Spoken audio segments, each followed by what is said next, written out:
Hey guys, Steve here from Northern Wilderness Bushcraft in Durham Town and Way.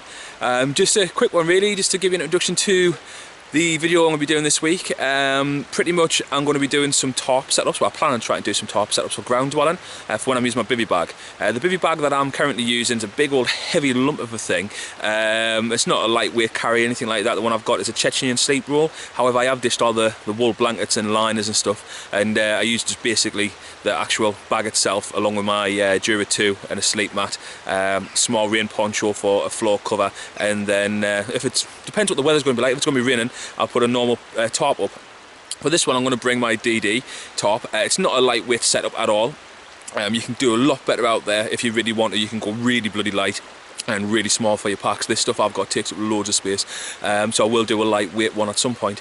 But yeah, I thought I'll give you guys an introduction to it. We'll show you some of the ones I've been doing. We've got, I think I'm going to do 3. I'm going to do a basic lean-to style. I'm going to do a low-profile stealth one, and I'll also do the tarp tent as well, which I'm actually going to sleep in tonight. I'll show you guys those kind of styles that I do, and I'll only give the instructions on the tarp tent though, because the rest is self-explanatory. They're not hard to do at all. I'll show you guys parts of how to do it, but the main one I'm going to focus on today is a tarp tent with a doorway that can be closed with a carabiner or not, or you keep it open. Anyway, for me, Stevie here in Northern Wilderness, let's get up to the main base camp, and we'll get set up and we'll start doing some tarp. Right, I thought I'd quickly show you this. This is a birch. There's my usual spot, my little spot there, but I've got this birch next to me and it's been waiting for it to come down. It's actually going to take it down. It's actually got a pink band, I can see that in the middle there. It's got a band on to say to take it down. It's got the birch polypore fungus growing on this. There it is. There's the birch polypore. It's fantastic there for making plasters with, from this undersection here, stropping blades with. It's got many different uses, but it's a fantastic bit. And this only grows on dying or dead birch trees, as you can see. This one is snapped. Just the other week we did a wild camping talk at the Moot, and I explained to a guide who'd set up just right where this has landed that he shouldn't set up there because the tree is angled. It was just what it is. The guy, he's probably watching my channel actually, so if you are, buddy, no offence by this, but I did the course and he was right here in front of it, just literally where you can see it's flattened out, and he had a bivvy bag and everything there, and I tell him that there's a tree, it's leaning towards him. I said, you've got to be careful when it comes down, it's going to snap and come towards this way. And I don't know if you quite believe that would happen. That was just last Saturday. Today, Friday, it's down, it's snapped, it's come over, and that's right where he would have been lying, and it came all the way down, quite some force, the end smashed off right over there. You've always got to be so careful, guys, when you're out and about in these woodlands, and just double check for different things. Even I've got to be so careful. I can easily die sleeping in woodlands. It isn't a safe thing to do, to be honest with you. When you sleep in the woodland, it doesn't matter how people turn around and say, oh, it's safe, you know, it's going to be perfectly fine. Let's turn this around.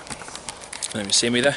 Right, people can turn around and say, oh, it's perfectly safe to camp in woodlands and stuff like that. And it is to an extent, but also winds can come in. I mean, the winds haven't been particularly strong. These have probably been in the 20s, maybe, if that, top end. And it's enough to smash a tree like that, maybe 15 to 20 mile an hour. And it smashed the tree down and brought it down pretty hard as well. So you've got to be careful when you're out there, guys. Please, for the love of God, just check and double check. If it's got fungus growing on the tree like that, the birch tree, it's not safe to sleep by it. Best off finding somewhere like pine areas and stuff to sleep in. Even then, the pine over the back there, we've had a couple come down, and pine, I call it a silent killer, because quite a few times I've been here, right where I'm standing, and I've watched trees just go bump. No noise at all until it hits something. We've got a pheasant pen up here. Another day, I think it was Ian Colthorpe from Hikers Hall of Survival, I think Gareth Anderson, and I think Sean Ord was there from the Bushcraft Club, and they were over the back section, just watched the tree, just silently, not make a crack or noise, just went bang. Smashed the pheasant pen to bits, literally flattened it, and that's over the back section over there. So you got to be careful where you're putting these things, guys. Now I'm going to double check around me, see what's going on, because I can see there's another silver birch over there. I just want to check around them, see if they are rotted, and then we'll set camp up, because winter's going to come in now. It's early autumn, early autumn, so I want to be double checking things for a place I'm going to be sleeping at.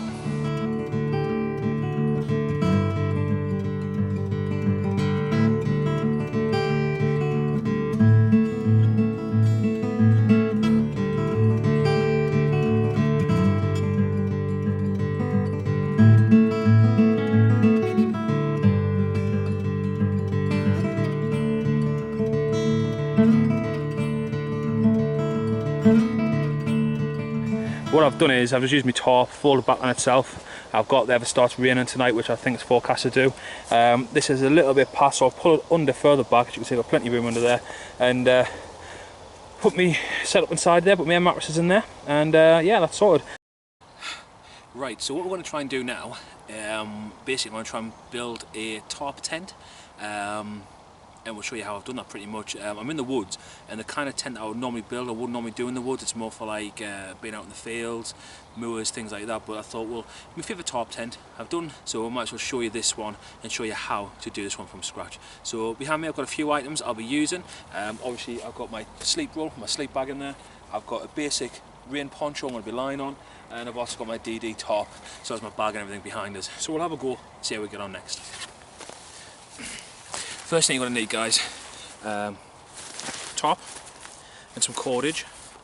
I want to use 2 bits of cordage today, 2 luminous pieces, just these 2 bits here, just so we can tie it back.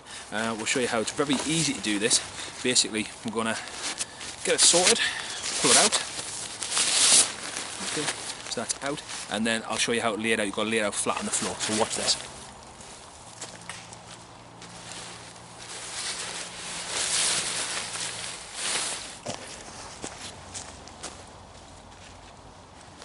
First off, what I've done is made sure the centre point running down to where my doorway wants to be at the front. So this is going to be my doorway. Next, I was going to peg off normal pegs in the back 2 corners. We'll show you that next. So the back corner, I'm going to put a peg here and a peg there, and this bit I'll just fold underneath.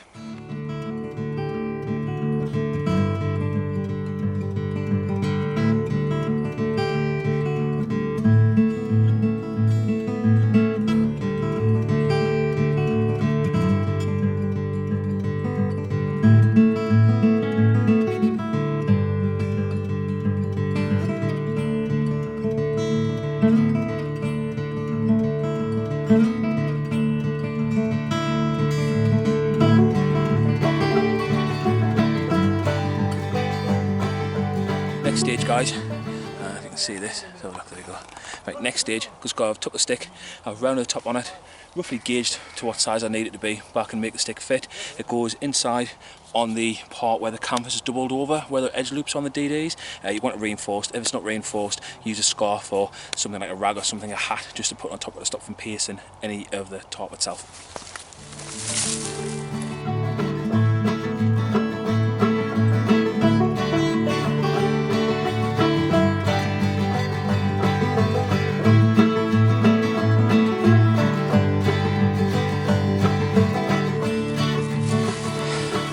Right, what I'm going to do, you can see this now.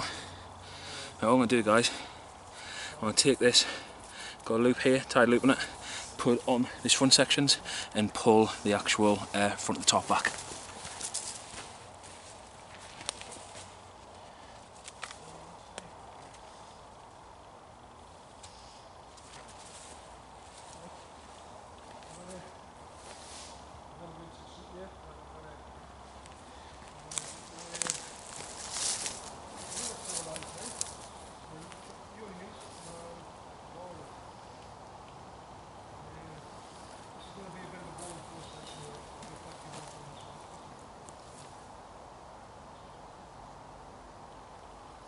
Right, guys, as you can see here, that is it up. I could pull that front section out a bit, this, if I wanted to, and give it that bit more taut appearance, but I'm not too fussed about that.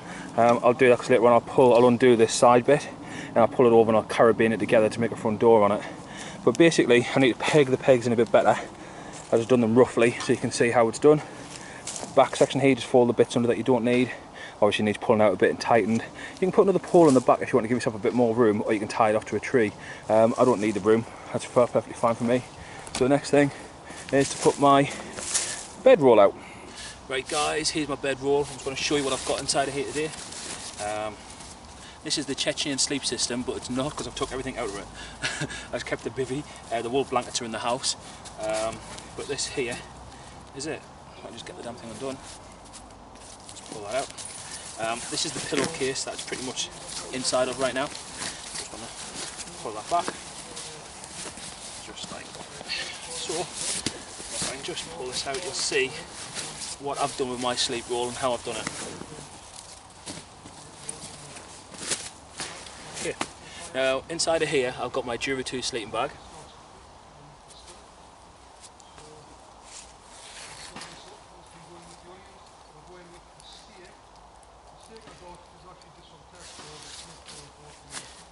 Right, so inside of here I've got my Dura 2 sleeping bag, which is here. I've got a air pillow, which costs us about £2 I think, from Decathlon, and that folds up really small, really lightweight little thing. So that's ideal. I'll blow that up later on. Underneath here I've got my mattress, my air bed, and that self-inflates, which I'll do in a moment, and then I'll put it inside and have a look, see what happens next. The next thing to do, guys, I'm going to put my ground sheet in, so I'll start pulling it out here. So I'm going to get, which is my rain poncho, and I'll put this in before I put my sleep system in, so I've got something else to lie on tonight on the floor. So I've quite overkilled it, put too much, but it's better to be safe than sorry, because this actual sleeping kit, only the bottom is actually waterproof, the top isn't. On the outside, so a quick look. Obviously there's the entrance, pull back, peg down, and it slopes like that. Some people put a secondary stick in the back here if they want to. I don't need to do that, I don't see the need for it, but yeah, could be done pegged down a little bit better, but the bottom of this floor is solid clean stone. It's an absolute nightmare getting it in, but let's have a look anyway. Let's go inside. So, an adventure. So this is my camp. I'll show you what I've done. Bag over the back, Bivi, everything here. Let's just get in. Feel the heat. Well guys, here I'm set up in my little tent. I don't know if you can see this, the glow of this side of me, and my shadow is. That's my little seafloor candle on there. Got my Bivi set up and everything like that. Yeah man, it's pretty epic inside of here, so we'll give you a grand tour in a second and have a look about, see what I've done. So that's the doorway looking out. There you go. Put my Bivi bag in a bit I will, because I'm a bit not far right at the top. There is my seafloor candle, which I've featured in my other videos, and you can see how I've attached this. If everyone starts screaming, oh you can't have a candle inside of here, there, look, comes all the way up, and there we go, 10 peg Japanese square knot, and that's absolutely solid on there, and that's where the pole goes on the material where it's reinforced. There is my backpack, and I've still got loads of room all around me. I could put another person in here, to be honest with you. So that is the whole setup. Running around guys inside the Bivi bag, tent thing, candles wicked, how it is them candles, 9-hour candles are absolute shite, to be honest with you. We're not happy at all. The wick was to the left hand side of it and it was burning off. Fucking terrible. Well, sorry for swearing there, but it was absolutely terrible. For the price they charge for them, you think the wick would be least centre. Anyway, I'm ready for bed. My candle's busy swaying and rocking. Got everything set up. I'll give you a quick look around the tent so you can see what it's like, and I'm going to go sleep from there because the battery's about to die. There you go, you can see the candle swaying there. See me hat and magnifying glass knife and everything linked up there. Looking good. Clothes here. That's me.